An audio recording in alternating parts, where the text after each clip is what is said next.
It's being carried! It's being carried! What is the vote of Rhode Island? Rhode Island votes aye. South Carolina? Aye. What is the vote of Virginia on this Declaration of Independence as read to us this day? Virginia votes aye. The vote is unanimously carried.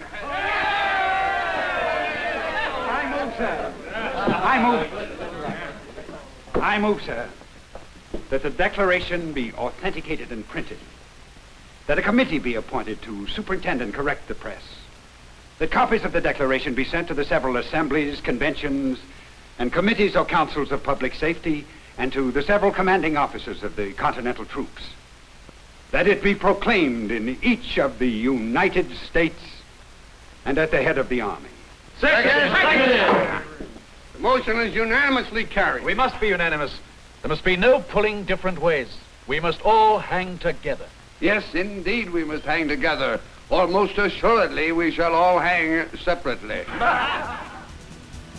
Gentlemen, let us review the words of this declaration. When in the course of human events it becomes necessary for one people to dissolve the political bands which have connected them with another, and to assume among the powers of the earth the separate and equal station to which the laws of nature and of nature's God entitle them, a decent respect to the opinions of mankind requires that they should declare the causes which impel them to the separation. We hold these truths to be self-evident, that all men are created equal, that they are endowed by their Creator with certain unalienable rights, that among these are life, liberty, and the pursuit of happiness. Earlier this summer, the House of Representatives, one of the two houses of Congress which make up the U.S. legislative branch, passed the Equality Act, a federal law that provides non-discrimination protections for LGBT people. The Equality Act would amend existing civil rights law to explicitly include protections against discrimination in employment, housing, and public accommodations. Employment. There are approximately 8.1 million LGBT workers ages 16 and older in the U.S. An estimated 4.1 million of them live in states without statutes prohibiting sexual orientation and gender identity discrimination in employment, education.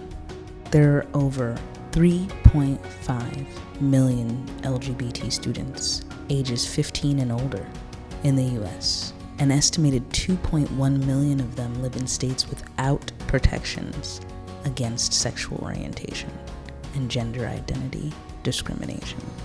Public accommodations. There are approximately 13 million LGBT people ages 13 and older in the U.S. An estimated 6.9 million of them live in states without statutes prohibiting sexual orientation and gender identity discrimination in public accommodations. Housing. There are approximately 11 million LGBT adults 18 and older in the U.S. An estimated 5.6 million of them live in states without statutes prohibiting sexual orientation and gender identity discrimination in housing. Credit. An estimated 8 million LGBT adults live in states without statutes prohibiting sexual orientation and gender identity discrimination in credit. For the people of the world, for Americans, it's the letter and spirit of the magnificent principles that count, the profound basic thought that each one of us is entitled to life, liberty, and the pursuit of happiness, that governments exist for their peoples and not peoples for governments. What sort of a day was it? A day like all days, filled with those events that alter and illuminate our times. And you were there.